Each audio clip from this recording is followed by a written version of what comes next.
Decisión. Más adelante en el camino de la autodependencia tendremos que conquistar la autonomía, quizá el tramo más difícil de este recorrido. ¿A qué se referirá esta palabra que nos suena tan técnica y que generalmente asociamos con la política, la aeronavegación o los equipos directivos estratégicos de instituciones, pero nunca o casi nunca con personas comunes? La palabra autonomía se compone de la suma de dos conceptos, auto y nomía. Empezando por el final, nomía deriva del griego nomos, que quiere decir norma, ley, costumbre, y de su extensión, nomía, sistematización de las leyes, normas o conocimientos de una materia especificada. Así, astronomía es la ciencia que sistematiza los conocimientos y las reglas que regulan el movimiento de los astros. Economía la sistematiza el saber relacionado al ecos, o sea, casa, lugar, entorno, etc. El comienzo de la palabra es nuestro ya conocido auto, que significa por uno mismo o de sí mismo. Autónomo, etimológicamente, es aquel capaz de administrar, sistematizar y decidir sus propias normas, reglas y costumbres. Y si yo quiero ser autodependiente, primero voy a tener que animarme a ser autónomo. Es decir, establecer mis propias normas y a vivir de acuerdo con ellas. Esto no necesariamente supone vivir bajo la ley de la selva, porque imponerse las propias normas no quiere decir que yo desconozca, descarte o desprecie las existentes en la sociedad. Mis normas pueden ser coincidentes con las de otros. De hecho, puedo revisar las normas ya existentes y encontrarlas muy adaptables a mí, en absoluta sintonía con lo que pienso y creo. Y aún así es importante que goce de esta posibilidad de cuestionar, corregir y reemplazar. Me parece que una parte del trabajo de vivir en sociedad es encontrarme rodeado de aquellos que en libertad eligen las mismas normas que yo. Sostener normas coincidentes con las de la sociedad en la que vivo es una manera de asegurar una vida más serena y más feliz, porque es muy difícil ser feliz a contrapelo de todos los demás. Cuentan que un hombre que en pleno centro de la ciudad de Buenos Aires conduce su automóvil en sentido contrario por la importante avenida Santa Fe. Escucha por su radio un reporte de tránsito que dice: un automóvil se desplaza por la avenida Santa Fe en sentido contrario. El hombre mira al frente y exclama: ¿un auto? ¡Ja! ¡Hay como 1000!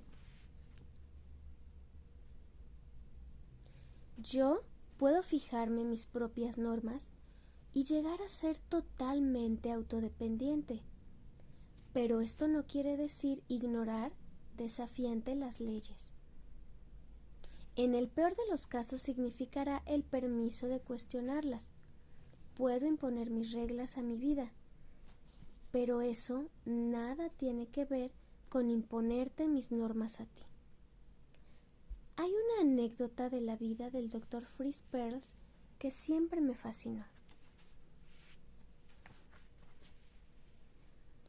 Fritz era ya un reconocido terapeuta en Estados Unidos. Un sábado, en el centro de conferencias del Centro Evangelista de Big Sur, en California, se organiza una conferencia entre 4 representantes emblemáticos de las escuelas terapéuticas en Estados Unidos. Estaban allí convocados Rogers, Skinner, Whittaker y el propio Pearls. La cita era a las 10. Un poco más tarde, y ofreciendo disculpas, como siempre, llega Frisk. Está vestido con su clásica chamarra beige arrugada. Decía que no tenía mucho sentido sacarse la ropa cuando uno va a acostarse si piensa volver a ponérsela a la mañana siguiente. Y un par de sandalias de cuero. Lleva su larga barba de profeta desarreglada y el poco pelo despeinado por el viento. Los organizadores anuncian el comienzo de las ponencias y Carl Rogers empieza a hablar. Muy interesado en lo que escucha, Frisk se apoya en el escritorio y automáticamente saca un papel de cigarrillo del bolsillo superior de la chamarra. Se arma un cigarrillo, lo enciende y sigue atentamente la exposición mientras exhala grandes bocanadas de humo blanco. De pronto un hombre de la comunidad se acerca y le susurra: «Disculpe, doctor Pearls, este es un templo y aquí no se permite fumar, perdone».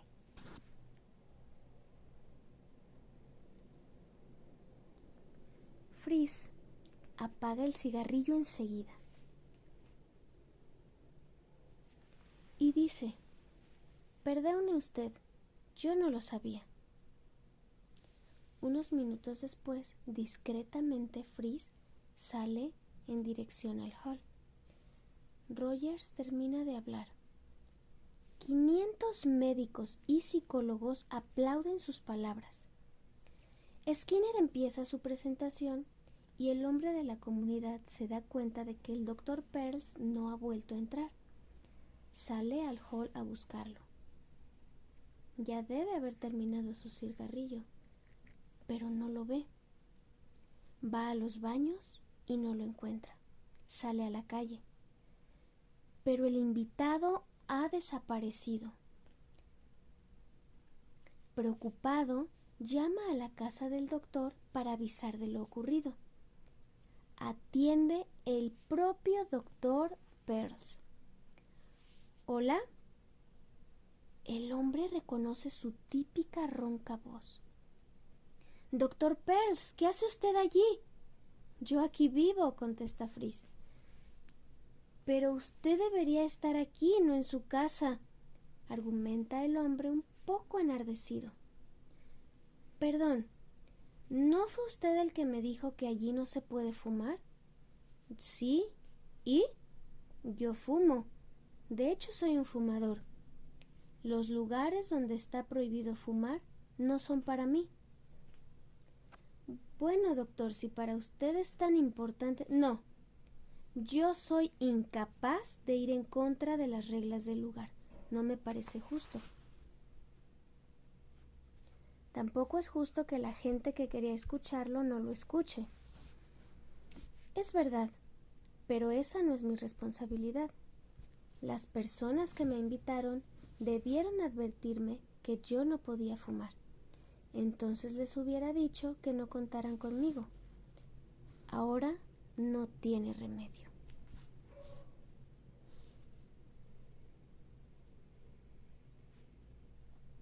Y me parece ver en esta actitud un canto a la libertad individual, pero también un himno al respeto por las decisiones de los demás, porque si soy autónomo no puedo elegir más que desde mi libertad, aunque muchas veces tenga que pagar un precio por ello. Parece que nuestro planteamiento se desplaza. Definida la autonomía, nos queda saber ¿a qué vamos a llamar libertad? Cuando uno empieza a pensar en este tema, la primera idea que aparece es casi siempre la misma. Ser libre es poder hacer lo que uno quiere. Y entonces, la pregunta que se dibuja es: ¿existe realmente la libertad? Porque sabemos que nadie puede hacer todo lo que quiere. Nadie puede, por lo tanto, ser totalmente libre. Si nos detenemos brevemente, no podremos evitar llegar hasta esta horrible conclusión, que no podemos ser libres, por lo menos no absolutamente libres. Y nos consolaremos pensando que por lo menos podemos conquistar algunas libertades. Por ejemplo, la libertad de pensamiento, acaso un poquito limitados por nuestra educación y un poco aún más restringidos por las influencias de la publicidad. Creo que podríamos acordar que tenemos la libertad absoluta de pensar lo que se nos venga en gana, sin restricciones, sin censura, sin impedimentos. Sin embargo, cuando nos preguntamos si somos libres sinceramente, ¿nos referimos a esta idea de libertad? Parece ser que no, porque al reducir el concepto de libertad al pensamiento, estaríamos omitiendo una serie de aspectos importantes que tiene que ver con lo fundamental de nuestra vida, afortunadamente mucho más ligada a la acción que al pensamiento. Si algo me define en mi relación con el universo, esto es mucho más lo que hago que lo que pienso. Y en el mejor de los casos, lo que hago con lo que pienso. Llegados aquí, el asunto es el siguiente. ¿Para qué me sirve pensar libremente si no puedo actuar? Conformarme solo con la libertad de pensamiento conduce a no tener el espacio en el cual vivir mi vida. Sería como armar un mundo virtual de infinitos, como si computados y programados. Un mundo de fantasías sin sorpresas, con el propio intelecto como protagonista. Un mundo feliz, como el de Huxley, absolutamente previsible y tedioso. Una obra de teatro con infinitos ensayos, pero nunca estrenada. La libertad de pensar es muy importante, pero no ganamos nada si no somos capaces de hacer algo con lo que pensamos. Si no podemos convertirla en acción, aunque sea una pequeña acción para nosotros mismos, la acción, en cambio, puede cambiar nuestra intersección con el mundo, puede sorprenderlos con lo imprevisto y, a su vez, terminar modificando lo que pensamos. En una de mis charlas sobre este tema, una joven dijo: «Eso pasa mucho con la gente grande. Están todo el tiempo pensando». Y hay mucho de verdad en esta afirmación. Yo no tengo nada en contra de pensar.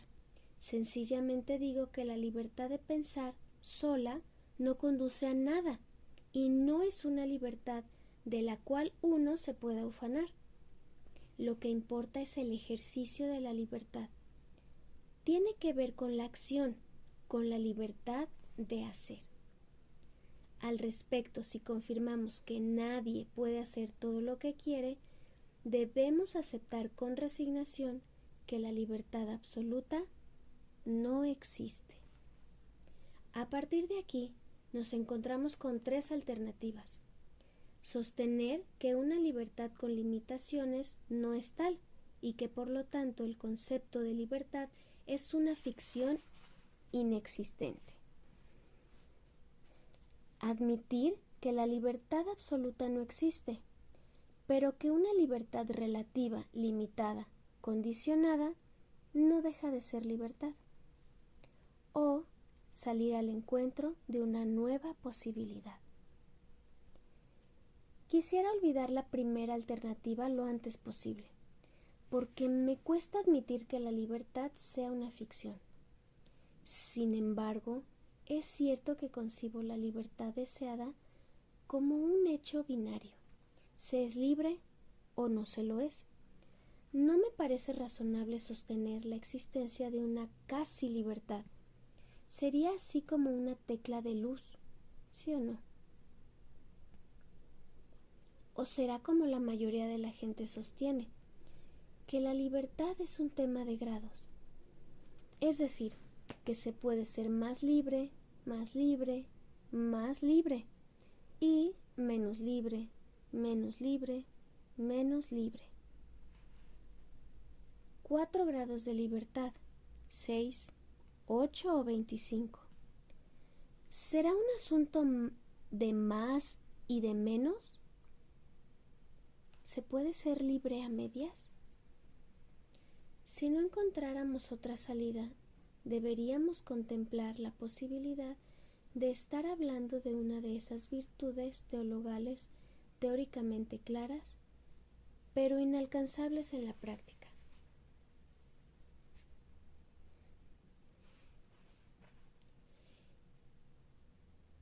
Carlitos tiene 14 años y es el nuevo cadete, además de ser el sobrino predilecto de don Alberto, dueño y presidente del directorio de la gran empresa metalúrgica. A las 9 de la mañana, mientras toma un café con leche en la oficina principal, Carlitos le dice al ejecutivo: «Tío, como sabes, estoy yendo a la escuela en la noche. Bueno, hoy tuvimos clase de lógica y la maestra explicó el concepto de teoría y de práctica, pero yo me hice un lío bárbaro y al final no entendí nada. Ella dijo que si no entendíamos, lo pensáramos sobre un ejemplo. Y a mí no se me ocurre nada. ¿Me darías un ejemplo para que yo lo entienda?» «Sí, Carlitos. A ver, ve a la cocina y dile a María, la cocinera, que te diga la verdad. Dile que hay un cliente de la empresa que se quiere acostar con ella y que nos ofrece $100,000 por una noche. Pregúntale si ella se acostaría con el cliente a cambio de $10,000. «Pero tío, anda, hijo, anda». El muchacho hace la pregunta y la cocinera, una bonita morena de unos 40 largos, le dice: $10,000. Y mira, la situación está tan difícil. Mi marido trabaja tanto y los gastos son enormes. Así que sí, seguro que lo haría, pero solo para ayudarlo a él, ¿eh? El muchacho vuelve y le cuenta a su tío con sorpresa: «Dijo que sí, tío, la cocinera dijo que sí». «Bueno, ahora ve hasta la recepción y habla con la rubia de minifalda y pídele que te diga la verdad. Cuéntale que hay una fiesta para 2 clientes del exterior que pagarían $100,000 si les conseguimos una rubia como ella por una noche. Pregúntale si se iría a la cama con los dos por un cheque de $10,000. «Pero tío, Maribel tiene novio. Pregúntale de todas maneras». Al rato, el muchacho vuelve asombrado: «Tío Alberto dijo que sí». «Muy bien, hijo. Presta atención. En teoría, estamos en condiciones de hacernos de $200,000. Sin embargo, en la práctica, lo único que tenemos son 2 putas trabajando en la empresa».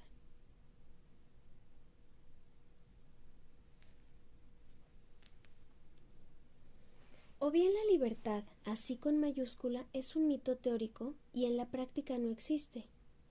O bien la libertad existe pero limitada a ciertas condiciones. El problema está en que si definimos las limitaciones de esa libertad, otra vez aterrizamos en el punto indeseado, que la libertad no existe. Y si la libertad no existiera, no existiría la autonomía. Y si la autonomía no existiera, no existiría la autodependencia.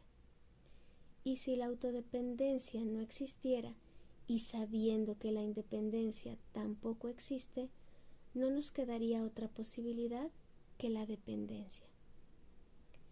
Y entonces, entre otras cosas, habríamos llegado hasta aquí inútilmente. Me niego. Veamos ahora qué pasa cuando consideramos una libertad con límites. ¿Límites impuestos por quién? ¿Quién dice lo que se puede y lo que no se puede hacer? Las respuestas que comúnmente encuentro ante estas interrogantes se podrían reunir en dos hipótesis: las pautas sociales que hacen responsable a la ley y las pautas personales más relacionadas con la moral cultural. En todo caso, en las charlas aparece siempre la clásica respuesta: la libertad de uno termina donde empieza la libertad de los demás. No hay muchas cosas que uno recuerde de la secundaria: el dúo de Vilcapugio y Ayuoma, el trío de musgos, algas y líquenes, y la frase mágica que todo lo explica: la libertad de uno termina donde empieza la libertad de los demás. Me parece encantador y nostálgico, pero creo que la libertad no funciona de este modo. Mi libertad no termina donde empieza la libertad de nadie. Dicho sea de paso, este es un falso recuerdo, porque la frase se refiere al derecho, no a la libertad. Tu derecho no frena mi libertad, y en todo caso legisla sobre las consecuencias de lo que yo decida hacer libremente. Quiero decir, la jurisprudencia y la ley informan sobre la pena por hacer lo que está prohibido, pero de ningún modo evitan que lo haga. Si la libertad es hacer lo que uno quiere dentro de ciertos límites y estos lo van a determinar los demás, la libertad personal termina dependiendo de lo que otro me autorice a hacer. El concepto mismo de libertad se derrumba y se termina pareciendo demasiado a los tipos de dependencia de los que hablamos. Si nos quedamos con este planteamiento, estaríamos volviendo a la idea de la libertad decidida por los demás, y creo que es obvio que esa libertad se parece mucho a una esclavitud. Aunque el amo sea gentil y comprensivo, aunque el amo sea impersonal y democrático, aunque el amo sea la sociedad toda y no un individuo.